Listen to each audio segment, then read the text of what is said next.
Do you believe in forgiving or forgetting? Mom lifted a crystal flute and smiled the way only she could, that sugar-frosted grin people put on right before they cut you in half, and insisted is for your own good.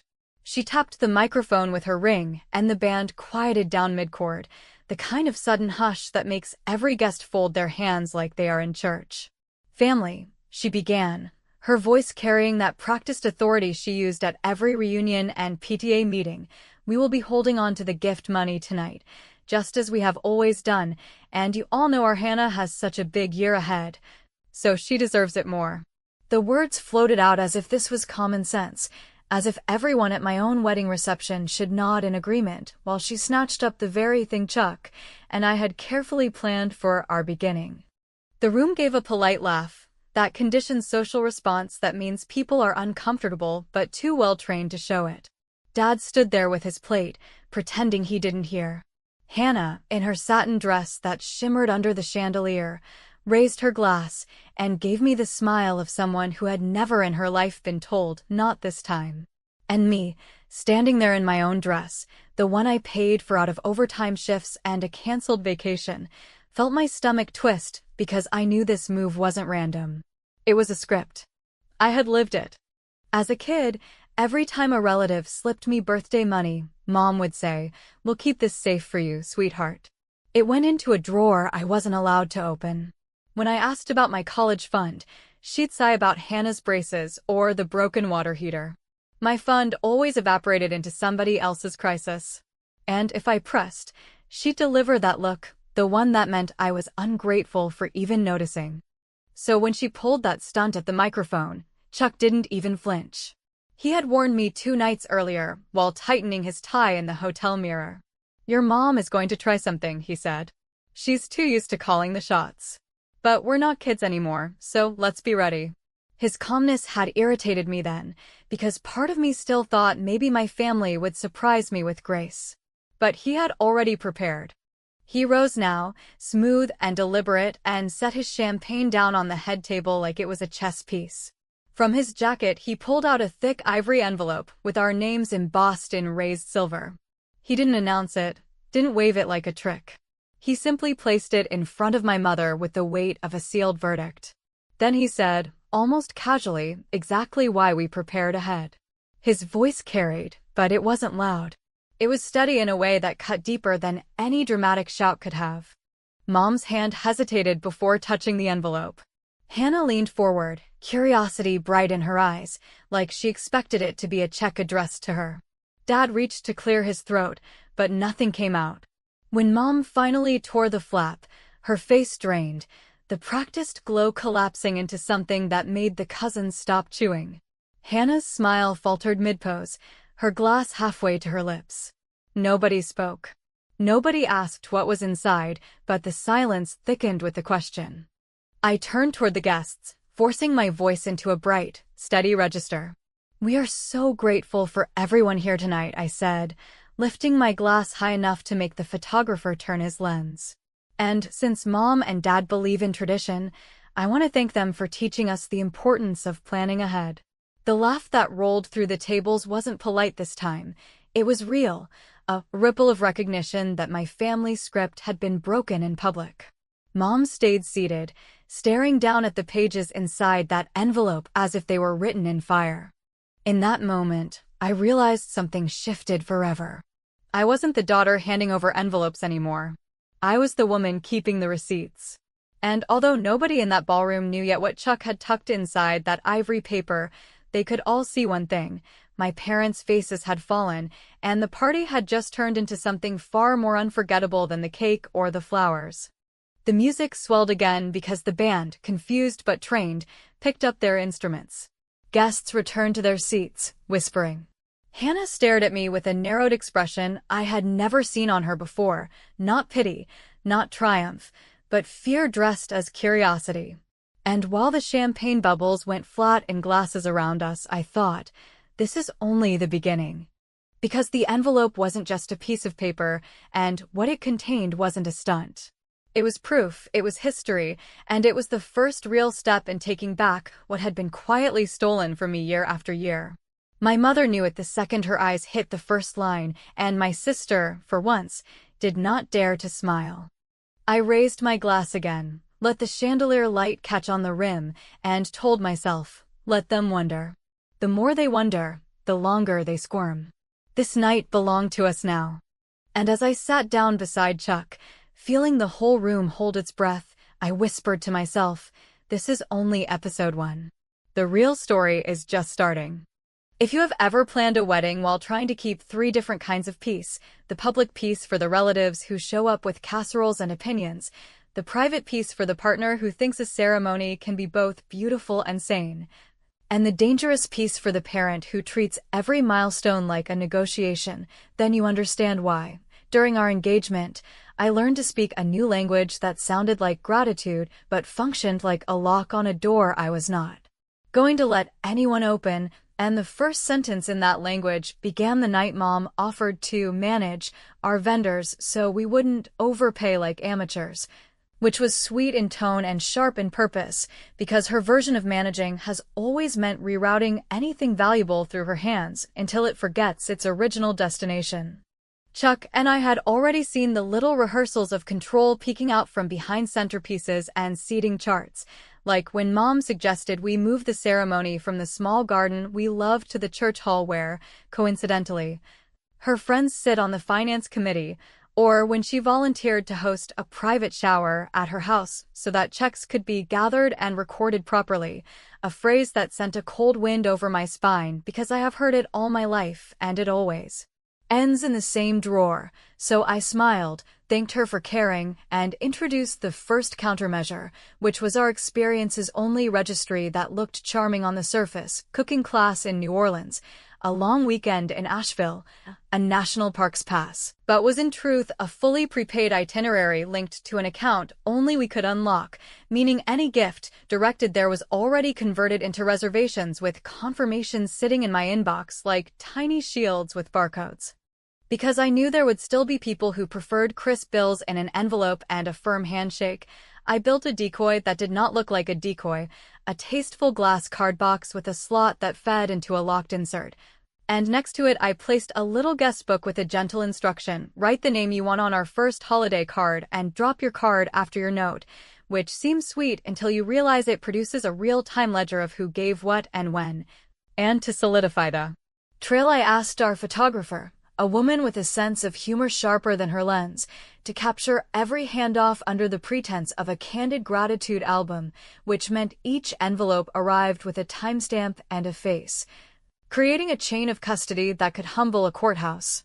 Mom didn't like the box and tried to nudge it behind a pillar near the band, calling it visual clutter, but I brought it back to the center with a joke about my handwriting needing supervision, and when she suggested that the maid of honor, who is Hannah, of course, should collect the late cards at the end for safekeeping, I answered with the second countermeasure, which was a vendor policy printed on cream paper and framed on the welcome table that stated, in the most charming script I could commission, that all gifts would be secured by the venue's safe deposit procedure and then transferred by the couple at checkout, a policy made real by an email thread with the venue manager, a woman named Teresa who has watched enough families implode to know which rules are worth enforcing, and who told me, with a sigh that sounded like truth, that brides who keep their own envelopes sleep better.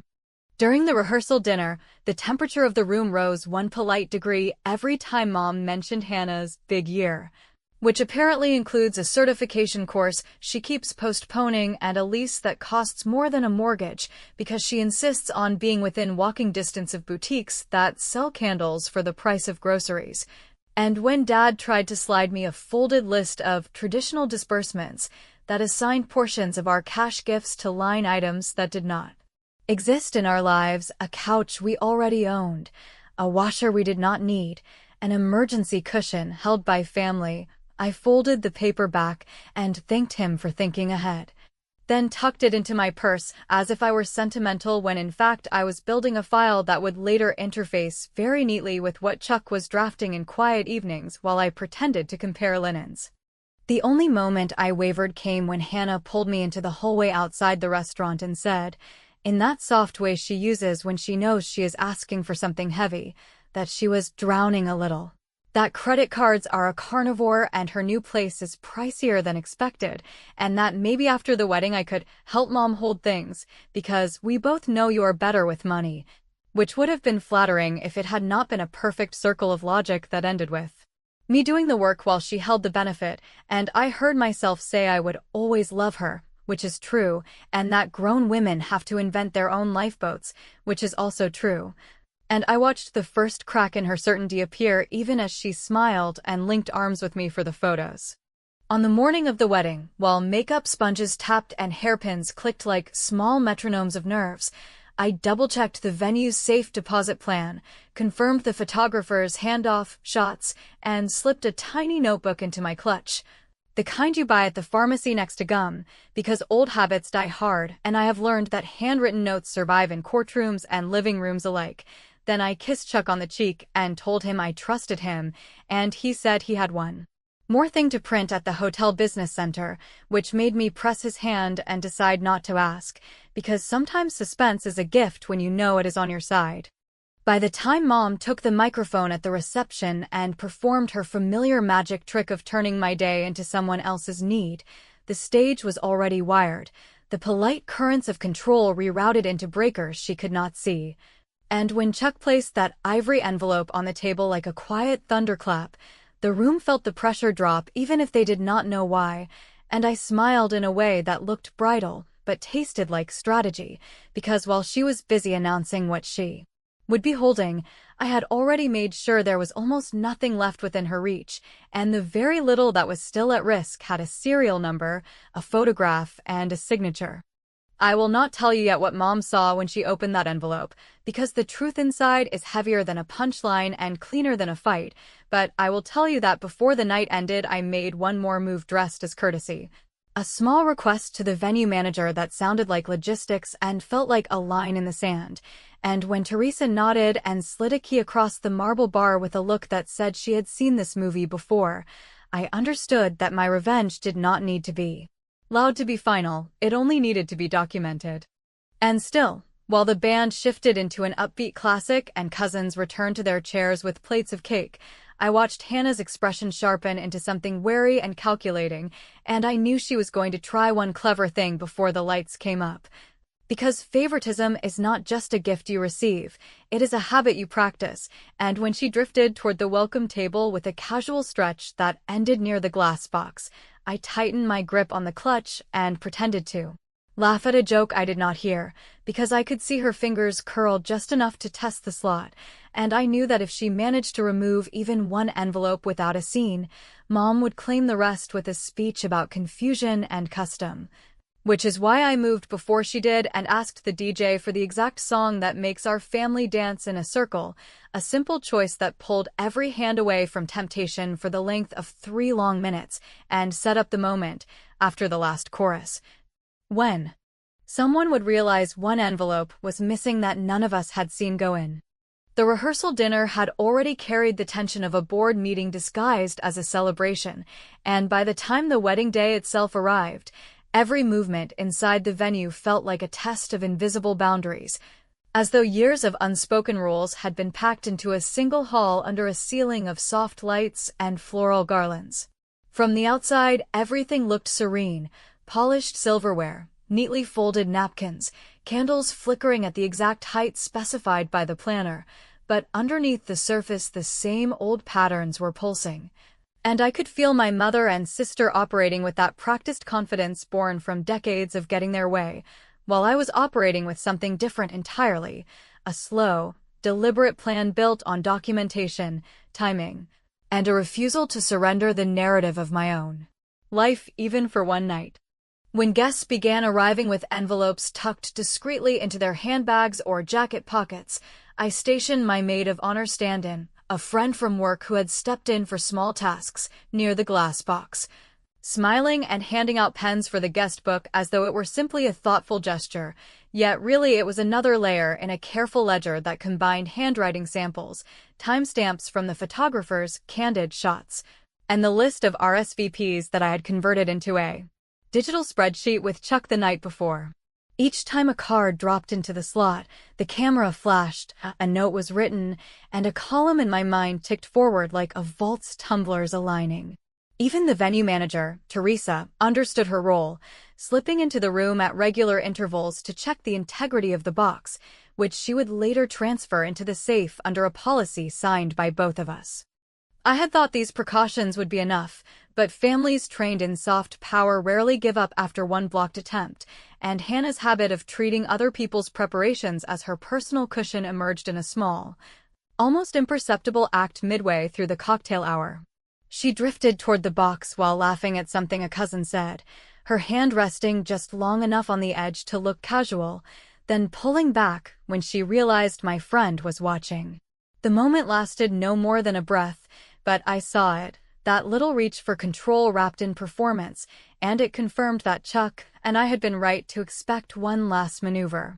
Meanwhile, my father hovered near the bar speaking in low tones to a group of his golfing friends, the same men who once teased me for being too serious about money and called Hannah the free spirit, and I wondered if they were aware of how many times free spirit had been used as a justification for funneling my savings toward her emergencies. I had long suspected that the college fund my grandparents established had been emptied, but until the week before the wedding I had only guesses. Then a bank envelope arrived by mistake in our mail, addressed to my parents, but containing a summary of withdrawals linked to an account I had once been told was untouchable until your graduation. The numbers on that page told a story, deposits over years, then steady siphoning labeled family needs, with the largest transfers coinciding perfectly with Hannah's semester abroad and later her temporary move to the city. I made copies of that document in 3 formats, scanned, printed, and photographed, and placed them in a folder Chuck jokingly labeled Wedding Favors. It was this folder, combined with notarized statements from my grandparents confirming their original intent, that formed the core of the ivory envelope my husband had placed in front of my mother during her announcement. Inside was not a threat but a map of accountability, a precise breakdown of every dollar ever promised to me, the dates it left, and a simple, formal notice of the trust Chuck and I had already opened in our names to receive restitution. No lawyers yet, just a gentle but undeniable claim backed by signatures and timestamps. Throughout the dinner that night, I let my mother and sister perform their roles, the gracious matriarch, the glowing sibling, because performance was their strongest skill, and performance cannot survive without an audience. But by withholding any hint of confrontation, by smiling and raising toasts, I made them believe they still held the upper hand. That was important, because it let the envelope land not as an escalation, but as a mirror held up in public, and the moment their faces fell at the head table was not shock at my audacity, but recognition of their own handwriting staring back at them. Still, the part of me that grew up in that house, the girl who once handed over her birthday checks with a trusting heart, felt a tremor of guilt even as the plan unfolded. I had to fight the urge to soften it, to whisper explanations, to rescue them from the consequence of their choices. Chuck sensed it too. His hand found mine under the table and squeezed just enough to remind me that this was not revenge for its own sake, but the first clean boundary I had ever drawn in that family. Yet even with the envelope opened, the night was far from over. Hannah's expression shifted from shock to calculation, the way someone's eyes shift when they see a door closing, but believe they might still slip through. I watched her lean toward Mom and whisper something sharp, saw Mom's jaw tighten, and I knew they were already sketching their next move, perhaps a story about misunderstanding or a plea for a family discussion later. That was why I had one more layer ready, a timed announcement disguised as gratitude that would transfer the control of every remaining gift into our possession before they could invent a new custom to seize it back. As the band changed songs and guests rose to dance, I stood, raised my glass, and thanked everyone for their generosity, explaining that in honor of transparency we would be sending handwritten notes from our new address with photographs of each gift being used, which was charming to the crowd but also signaled to my family that every item and dollar was now under direct observation. The applause that followed sounded like support, but to me it was a lock clicking shut. In that instant, for the first time in years, I felt the weight of my future shift from their hands into mine. Still, as I sat down, the unease in my chest deepened rather than eased. Revenge can feel like freedom in the planning stage, but in the moment of execution, it can also feel like stepping off a ledge. I could not predict what my family would do next, only that their habit of taking would not vanish overnight. The envelope had started a process rather than finished one, and the real consequences, the ones that would echo beyond the wedding hall, were still forming like storm clouds on the horizon. And in that uncertainty, amid the clink of glasses and the swirl of music, I realized that my story with them had entered a new chapter that even my careful planning could not fully script. Weddings have a strange way of freezing people into roles they were never quite ready to retire. The mother of the bride returns to her throne, the golden sister claims her spotlight, and the bride, despite the gown and the vows and the photographer calling her name like a chant, is still expected to stay quiet and pleasant while everyone else replays their old drama on her stage. That morning, as the final touches were placed, the last stem in the bouquet, the final bobby pin twisted into my hair, I could feel the weight of something unspoken pressing down on every moment. As though the air itself understood that this wasn't just about a celebration of love, but a reckoning long overdue, one that had been gathering for years under layers of "that's just how it is" and "be the bigger person." From the moment I arrived at the venue, every second was a balancing act between letting the day unfold naturally and ensuring that nothing, not a single detail, slipped into the hands of those who had spent my entire life deciding what I was allowed to keep. The playlist, once a shared project with my sister, had been quietly revised 2 weeks earlier when I caught her trying to insert a song that had played at her failed engagement, a not-so-subtle attempt to leave her fingerprint on something that had nothing to do with her. I replaced it with an instrumental piece that Chuck and I had danced to alone in our living room during the first snow of the year, a choice that meant something only to us and required no approval. When the guests began filing into the reception hall after the ceremony, dressed in their best versions of themselves, the room filled with polite conversation and the familiar clink of glasses. I stood by the entrance for a moment, watching it all move around me, and realized how many people were silently rooting for a version of the story they didn't even know they were part of. They had come for romance, for toasts and cake and the small, safe dramas that weddings provide, who wore what, who drank too much, who cried during the vows, and yet they were about to witness something else entirely. Something that would not be discussed openly, but would linger in the corners of their minds every time they thought about that evening. Chuck, with his unshakable calm and that subtle smile that always meant more than it showed, had made sure that the envelope, the one he had placed so deliberately in front of my mother, wasn't just a gesture or a bluff. Inside was not only the breakdown of the misused college fund, but also a signed legal statement we had drafted with a friend of his who specialized in estate recovery. It wasn't a threat, but it was a very clear signal that restitution was not a request. And right behind that document was something even more cutting, a list of every wedding contribution my parents claimed to have covered, each one followed by either a receipt in our name or a confirmation that it had been handled entirely by us, often a double the effort because of their interference. When the DJ announced our entrance as a couple, the room rose in applause, and for a brief second, I let myself believe that this could still be a night defined by joy rather than strategy. But then I saw my mother's smile, brittle, tight, already beginning to crack, and my sister, seated at the family table with her phone face down, fingers curled like she was holding in a secret. I took Chuck's arm and walked in anyway, lifting my head just enough to let the cameras catch what I hoped looked like serenity, but was actually steel. Dinner moved quickly after that, plates cleared with practiced efficiency, the band playing soft jazz as if trying to stretch a layer of calm over the rising tension.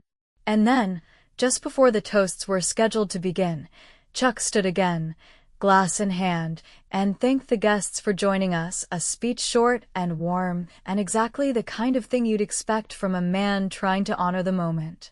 But just as he was about to sit, he added one more thing. For those of you who were kind enough to leave us gifts or cards, he said, we've arranged for all of them to be securely transferred tonight, and in the coming weeks, we'll be sending personalized updates. with pictures showing exactly how your gifts helped us build our new life together.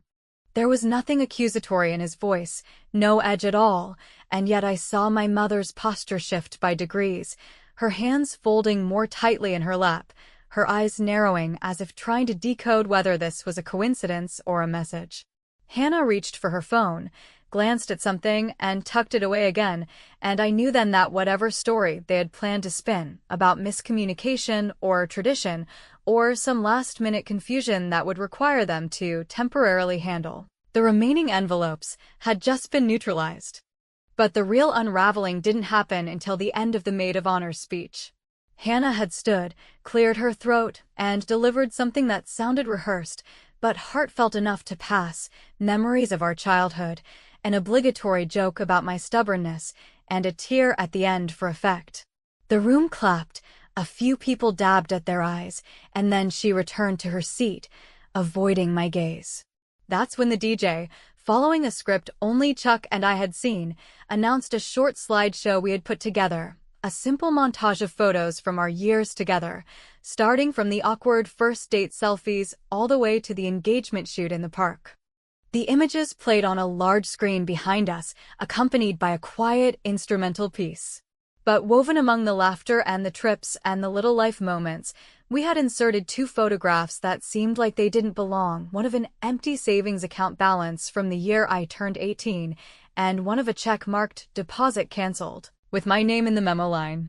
They were quick, framed with visual noise, easy to miss if you weren't looking, but if you were the kind of person who watched closely for signs that something was being taken from you, they were unmistakable.